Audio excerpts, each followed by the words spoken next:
December 7th, 2023, I had the honor and privilege in watching The Boy and the Heron opening day. So I've tried filming this video 3 times now in this past half hour in filming, and every time I just stumble over my words. I find I don't know what to say, and I just stop talking.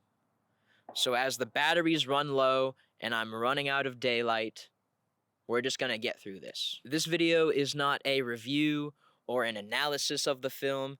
This is just me rationalizing my thoughts on an amazing movie that I saw last night. I've only seen it once, and I can already say that this is one of the greatest animated films of all time.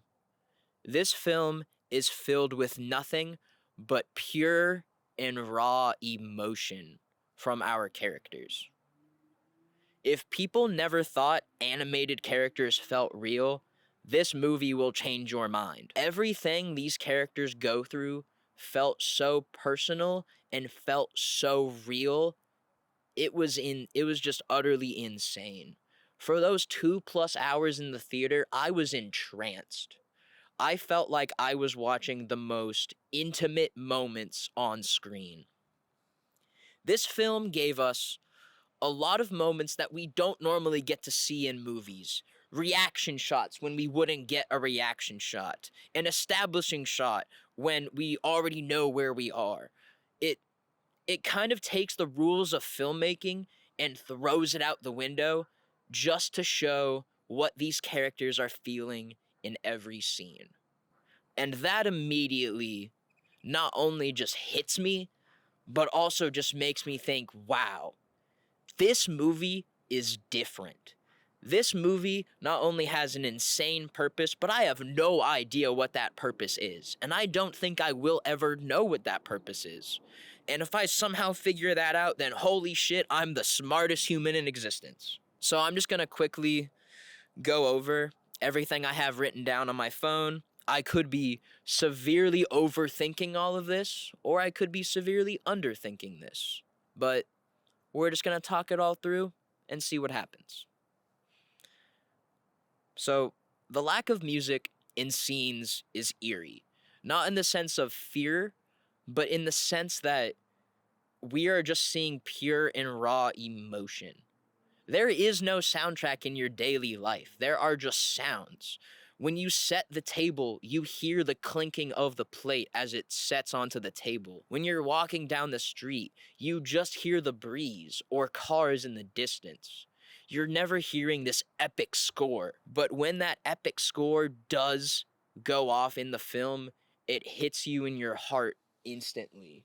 It really feels like every piece of music has a purpose and has a meaning behind it. Whether it's just a few taps on the piano or a whole song, it feels just emotional.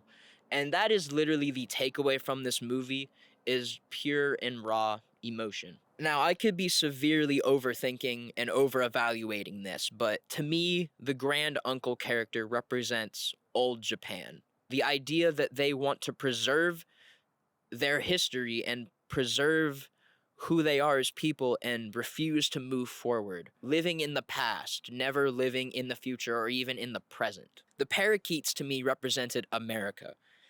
Very much this mob mentality of birds. When one squawks, a bunch other will squawk in a reaction to that. In World War II, when Pearl Harbor was hit, America immediately villainized Japan. Germany was not the one who got nuked. Japan was. And you really feel that in the film, that what happened was not only a travesty, but also was an accident. It really felt like this should not have happened. And it just left me breathless. My mouth was agape through a very large portion of this movie. This film is filled with nothing but subtlety. Every single frame is bustling with detail and just these subtle, small details. For example, no spoilers or anything, but there are 2 characters who wear the exact same kimono, and then it is told to us that they are the same person. And It's something they don't tell at the very beginning. It is something that you yourself have to figure out in the moment. Yes, the film tells you later on, but you really have to figure it out in order to really get it. The dad character to me represented Japan's government during World War II. There are multiple times he says, I will avenge you. I will do this. I will do that. I will. It's always, I will, I will, I will, I will. But all of these are just empty promises. These aren't actually what they're going to do. They're not going to fix their houses. They're not going to help rebuild. They're just going to hold meeting after meeting after meeting after meeting while the civilians continue to just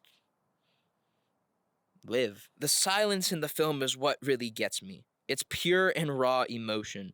We are left nothing but body language and facial expressions to help us along multiple scenes. It's truly breathtaking in the sense of the silence. The silence itself is a character in the film. There's so much of it. And you're just left there thinking, wondering what is going to happen and how will this character react and what will happen. The animation is, of course, enthralling from start to finish. I saw one of the most insane firebombing scenes ever put into animation. That opening scene fully hooked me. I hook, line, and sinker from the very beginning. That's how I knew this film was going to be incredible. If a film or TV show can hook you in the very first scene, you are in for an amazing journey. Watching this film in theaters was surreal, to say the least. I felt like I was in a trance for those 2+ hours. I completely forgot that there were other people in the theater. It just felt like I was sitting there going through this journey. And it wasn't until the ending credits stopped rolling, the lights came on, and everyone got up and left at the same time. And that to me just really felt like we all were going on our own individual journeys throughout those 2 hours. And then before I leave you guys here with this chaotically stupid video, I want to propose the question. The film asks you since the very beginning. If you guys didn't know, the film in Japan is titled How Do You Live? And in the US, it's titled The Boy and the Heron.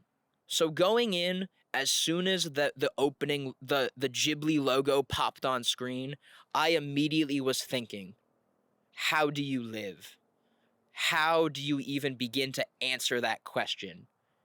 And it kind of spoiled the first 40-ish minutes of that movie for me. Not in the sense of a bad way, but in the sense that I was overthinking. I was overanalyzing. I wasn't letting this film take me on this journey. And it wasn't until the 40 or even an hour, I don't even know how long it was, but there was a certain moment in the movie when pelicans came and they began to eat. And as soon as that happened, I was just like, fuck it. I'm done asking questions. I'm done thinking. I'm just letting this film take me on this journey. And as soon as I turned my brain off, everything just kind of made sense. I wasn't supposed to think. I wasn't supposed to overanalyze. I was just supposed to sit back, watch, and let the movie tell me, how do you live? Everyone should, of course, find their own answer to this question. How do you live? But the film literally tells us, or should I say the film shows us how do we live. And as soon as the film showed us, I just started crying. Because it's true. And I'm not going to spoil it because it is something that I believe everyone should go and watch and experience. And I also want everyone who goes and sees this to turn their brain off. But at the very end of the movie, I want you to ask that question to yourself. How do we live? And that's kind of it. Thank you guys for sitting through this really bad video, honestly. If you somehow made it through all the way, thank you so much. This was literally just me sitting down, trying to rationalize my thinking of this film. And to say the least, I didn't come to any answers. And I think that's kind of the point. I think we're not supposed to overthink or overanalyze when it comes to this movie. Like I said many times before, just sit back, relax, enjoy the film. And thank you guys so much for sitting through this. I hope you all have an amazing rest of your day. And I'll see you guys in another video. Peace.